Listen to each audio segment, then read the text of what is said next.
अस्सलाम वालेकुम, hello everyone, welcome back to my another vlog. तो आज के व्लॉग में ना ये देखिए आप लोग, ये मेरे सिस्टर के लिए और मेरे कज़िन के लिए मैंने सरप्राइज़ प्लान किया था उन लोगों के लिए, क्योंकि उन लोगों का ग्रेजुएशन कंप्लीट हुआ अल्हम्दुलिल्लाह। तो सेम तरीके से मैंने मेरी सिस्टर को भी सरप्राइज़ दिया और कज़िन को भी। हैंडमेड कार्ड, फिर एक पेस्ट्री लेके आई थी, फिर उसके बाद 2-3 एसेसरीज लेके गिफ्ट हैम्पर में डाल दी थी। और हैंडमेड कार्ड भी मैंने खुद से बनाया है। तो ये मेरा तरीका है उन लोगों को सरप्राइज़ देने का। तो बस उन लोगों को बहुत ज़्यादा पसंद आया। फिर उसके बाद ये 3 डेज़ लेटर, कुछ दिनों के बाद का ही है, व्लॉग मैंने कंटिन्यूएशन किया। मेहंदी में तो नॉर्मली लगाई थी, वैसे भी आज घर पे हमारे खाने की दावत थी, डिनर की दावत हम लोग दिए थे। बड़े अम्मी और मेरे कज़िन्स जो भी घर के नियर बाई है, उन सभी को बुला लिए थे हम लोग आज डिनर की दावत के लिए। फिर उसके बाद ना आज घर में छुट्टी है, घर में भी पढ़ा रहे थे, फिर उसी की तैयारी चल रही थी घर में। तो मैं रेडी हो रही थी, ये वाला सूट मैंने पहना था और फिर ये DIY से मैंने चेन लिया था, फिर बैंगल्स और छोटे से टॉप्स मैंने इस पे पहनने के लिए निकाला। और हाँ, DIY अगर कोई नहीं जानते तो आप लोग गूगल कीजिए मैप्स में DIY। जो लोग हैदराबाद में हैं वो लोग को तो अच्छे से पता होगा DIY में। मतलब DIY में बहुत ज़्यादा अफोर्डेबल चीज़ें हैं, मतलब एसेसरीज़।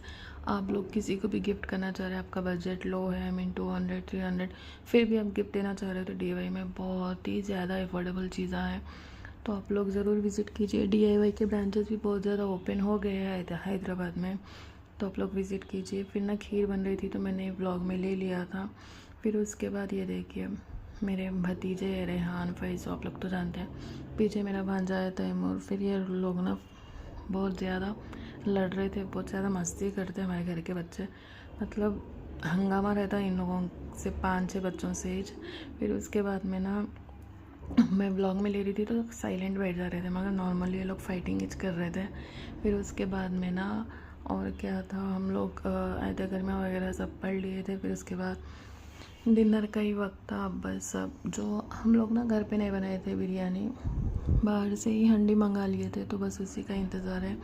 और नेक्स्ट ना मेरे खाला है, उन्होंने मेरे सिस्टर के लिए केक लेके आए थे मुबारकबाद देने, क्योंकि उनका ग्रेजुएशन कंप्लीट हुआ ना। तो बट केक लाते वक्त शायद थोड़ा मिस हो गया था, बट फिर भी केक कटिंग के लिए हम लोग रख दिए थे। केक देखते सारे बच्चे एक्साइटेड हो गए, मतलब बच्चे कैसा करते हैं आप लोग को तो पता ही होगा।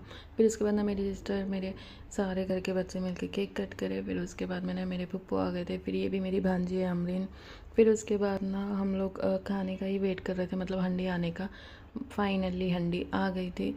और ना उसके बाद देखिए इसी का इंतज़ार था। हम लोग बाहर से ही मंगाए थे, घर पे नहीं बनाए थे, क्योंकि बहुत ज़्यादा लोग को इनवाइट करे थे ना, तो इसीलिए एक हंडी मंगा लिए थे। फिर उसके बाद ना खाना सर्व करना स्टार्ट कर दिए थे। ऑलमोस्ट 8:30 हो गया था शायद, और हंडी घर पे आए तक।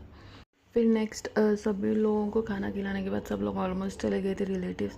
फिर उसके बाद हम लोग बैठ गए थे डिनर करने लास्ट में। फिर आज देखिए ये मेरे मामू का बेटा है, पता नहीं इसे जगह मिली थी या नहीं, यहाँ पर बैठ गया। नेक्स्ट सभी डिनर करने के बाद मेरे बड़े भाभी जो है मेरे सिस्टर को ग्रेजुएशन के लिए मुबारकबाद दे रहे थे। मैंने भी छोटा सा गेस्टर किया, फिर मेरे बड़े सिस्टर ने भी गिफ्ट लेके आए थे। तो इस तरह से हर एक रिश्ते में छोटे छोटे एफर्ट्स बहुत ज़्यादा मैटर करते हैं। तो इस वाले ब्लॉग में इतना ही है। आई होप आप लोगों को मेरा ब्लॉग पसंद आया होगा। Like, share and subscribe. अल्लाह हाफिज़।